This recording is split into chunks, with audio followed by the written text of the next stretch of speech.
لہو بھی اگر ہم حسینیت پہ دے دے تو حق ادا نہیں ہوا. یہ کوئی بات نہیں ہوئی کہ 2-4 ہزار ہم نے دے دیا. تجھے ان پاک ہستیوں کے صدقے میں کیا ملا ہے اور تو نے کیا دیا ہے؟ یہ جتنا بھی رزق ہمارے گھروں میں ہے یہ کن کے صدقے؟ جی ہم ڈیرہ غازی خان کی فقط بات کر لیتے ہیں. ڈیرہ غازی خان کے عزاداروں کے گھر میں جتنا رزق موجود ہے یہ رزق کن کے صدقے؟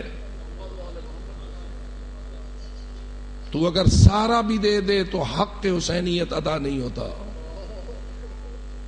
اور فقط رزق کی بات نہیں ہے، اولاد بھی انہی کے صدقے، زندگی بھی انہی کے صدقے، جان بھی انہی کے صدقے. یہی وجہ ہے کہ جب آپ کسی دمبے پر اپنا کلمہ بسم اللہ پڑھ کے بسم اللہ واللہ اکبر تکبیر پڑھ کے ذبح کرتا ہے اسی قربانی کے ایام میں، کہ جو ابھی آپ نے عید الضحیٰ میں قربانی دی ہے، تو کوئی دعا ہے نا جو اس کو ذبح کرتے وقت پڑھنی پڑتی ہے اور وہ مستحب ہے، اور وہ یہ ہے کہ پڑھو ان صلاتی و نسکی و محیای و مماتی للہ رب العالمین لا شریک لہ و بذالک امرت وانا اول المسلمین. میری نماز، میرے تمام اعمال، میری زندگی اور میری موت کس کے لیے ہے؟ للہ رب العالمین. میں اپنی زندگی قربان کروں، میں اپنی موت اسی راستے میں قبول کروں تو بھی میرا حق ادا نہیں ہوا. یہ فقط دمبا دینا میرا فریضہ نہیں ہے. اگر گردن پہ چھری چلنے کا وقت آ جائے تو عقیدہ کیا ہے؟ دینا ہو گیا یا نہیں؟ جو اپنی جان راہ حسین پر دینا اپنا فرض سمجھتا ہے وہ بآواز بلند صلوات پڑھے. محمد تو غور تو کر. سعادت سعادت سعادت سعادت شہید کی جو بات ہے قوم کی حیات ہے. شہید کی سے گزر رہی ہے. آج سے 50 سال پہلے نوعیت کچھ اور تھی، اب نوعیت کچھ اور ہے. تم نے ایران کو دبانے کی کوشش کی، ایران کا کیا حال سامنے آیا؟ تم نے عراق کو دبانے کی کوشش کی، اس کا کیا نتیجہ سامنے آیا؟ تم نے لبنان کو دبانے کی کوشش کی، کیا نتیجہ سامنے آیا؟ اب تم پاکستان کو دبانے کی کوشش کر رہے ہو. لیکن یاد رکھو تشیع پاکستان مزید ترقی تو کر سکتا ہے، پسپا نہیں ہو سکتا. زندہ باد زندہ باد. رہبر نہ سمجھو جن میں خلوص نہ دیکھو. ایسوں کو اپنا رہبر نہ مانو کہ جن میں تمہیں خلوص نظر نہ آئے. اگر مخلصین کی رہبریت کو تسلیم کرو گے تو یقیناً جیسے خمینی جیسا مخلص تمہیں گیا ہے، جیسے حسن نصر اللہ جیسا مخلص تمہیں کامیاب کر گیا ہے، جیسے آیت اللہ سیستانی جیسے مخلص تمہیں کامیاب کر گئے، اسی طرح اس خلوص کو لے کے چلو. اور دوسرا فریضہ یہ ہے کوفی نہ بننا.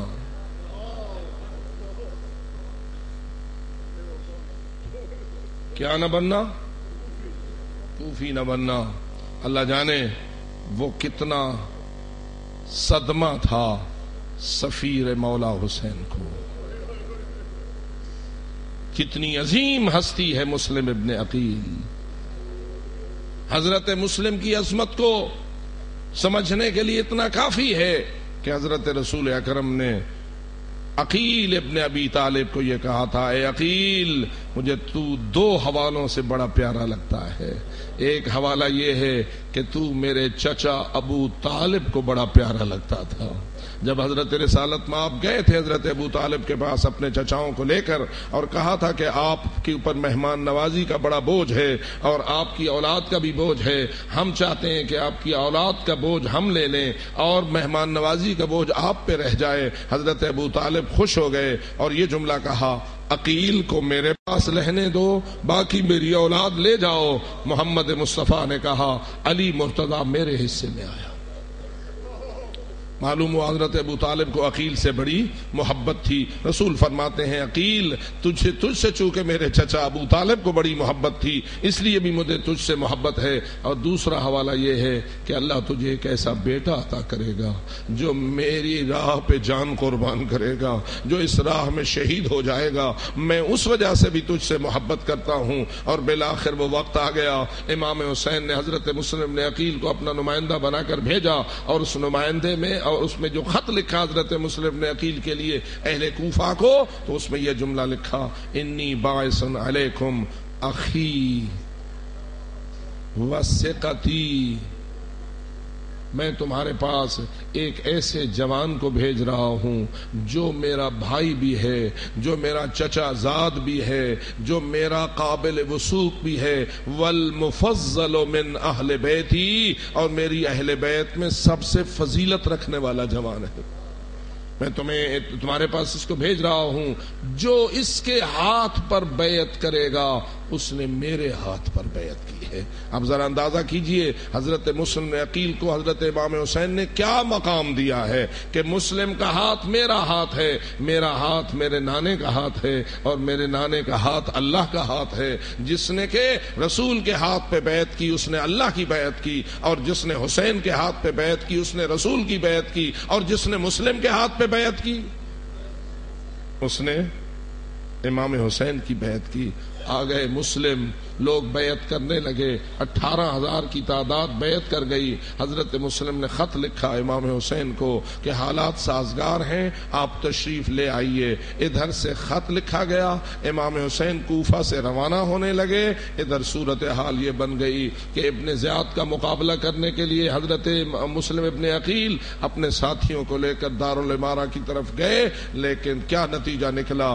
لوگوں نے آہستہ آہستہ مسلم کو چھوڑنا شروع کیا. ماں آتی تھی وہ بیٹے کو لے جاتی تھی, بہن آتی تھی وہ بھائی کو لے جاتی تھی. یزید کا لشکر آ رہا ہے, تمہیں جنگ کرنے کی کیا ضرورت ہے, مارے جاؤ گے, اس قسم کی باتیں کرتے گئے. اور نتیجہ یہ نکلا, حضرت جناب مسلم نے جب مسجد کوفہ میں نماز پڑھائی, نماز مغرب, تو 30 بندے موجود تھے, اور جب نماز عشاء پڑھائی تو اس میں کمی ہو گئی تھی. عشاء کے بعد جب باہر نکلے تو چند نفوس تھے, لیکن جب باب کندہ کے دروازے سے گزرے پیچھے دیکھا تو کوئی ساتھ موجود نہ تھا. اس لیے عزیزو, اگر شہید ہوا ہے مسلم ابن عقیل تو کوفیوں کی بے وفائی اس میں دخیل نہیں ہے. یا رہبر نہ مانو, اور اگر ماننا ہے تو پھر اس کا ساتھ مکمل طور پر دو, اور اس کے ساتھ بے وفائی نہ کرو. اس حد تک حضرت مسلم کی صورتحال ہے کہ کوفے کی گلیوں میں گھوم رہے ہیں اور کوئی راستہ بتانے والا بھی موجود نہیں ہے. حضرت مسلم چلتے چلتے ایک ایسے گھر کے اوپر سے گزر رہے تھے جس کے سامنے ایک بوڑھیا کھڑی ہوئی تھی. حضرت مسلم اس کے قریب گئے, سلام کیا اور کہا کیا مجھے پانی پلا سکتی ہو, کیا مجھے پانی پلا سکتی ہو. اس بڑھیا کا نام طوع تھا, وہ ایک کنیز تھی, پھر آزاد ہو گئی تھی. اس کی شادی ہوئی تھی, اسے اللہ نے ایک بیٹا دیا تھا. وہ بیٹا ان حالات میں باہر گیا ہوا تھا, ابھی گھر نہ آیا تھا, اور وہ ماں اپنے بیٹے کے انتظار میں دروازے پہ تھی. جب دیکھا کہ ایک مسافر ہے جو پانی مانگ رہا ہے, حضرت طوع اندر گئی, پانی کا پیالہ بھرا, واپس آئی, حضرت مسلم کو دیا. پانی حضرت مسلم نے پی لیا. وہ پیالہ لے کے اندر چلی گئی. مسلم دروازے پہ بیٹھ گئے, مسلم دروازے پہ بیٹھ گئے. وہ بی بی پھر باہر آئی تو دیکھا کہ جس جوان نے پانی مانگا تھا وہ پانی پینے کے باوجود دروازے پہ بیٹھا ہوا ہے. اس نے کہا اے جوان, تو نے پانی مانگا تھا؟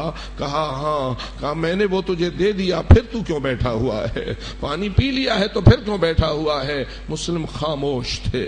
جب اس نے دوبارہ یہی جملہ دہرایا, جوان تو نے پانی پی لیا ہے, پھر کیوں بیٹھا ہوا ہے؟ مسلم پھر خاموش رہے. اس نے تیسرا جملہ بولا, غور سے ان جملوں پہ غور کیا کرو. اس نے کہا اے جوان, پانی تجھے مطلوب تھا, تو نے پانی پی لیا. رات کے اس حصے میں تیرے لیے یہ حلال نہیں کرتی کہ تو میرے دروازے پہ بیٹھ جائے. عزادارو, یہ جملہ معمولی جملہ نہ تھا.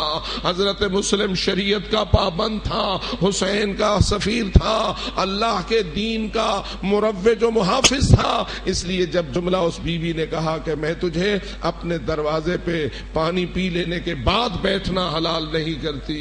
اس وقت حضرت مسلم کی خاموشی ٹوٹ گئی، بولے کہاں جائے وہ جس کا کوفہ میں کوئی گھر نہ ہو، کہاں جائے وہ جس کا کوفہ میں کوئی خاندان نہ ہو، عزادارو کوئی سفیر مسلم نامی کوفہ میں آیا ہوا ہے، لوگ جس کی بیعتوں پہ بیعتیں کر رہے ہیں، لیکن اب مسلم تنہا کھڑا ہے اور وہ بی بی پوچھ رہی ہے تو کون ہے؟ تو جواب آتا ہے کہ میں مسلم ابن عقیل ہوں۔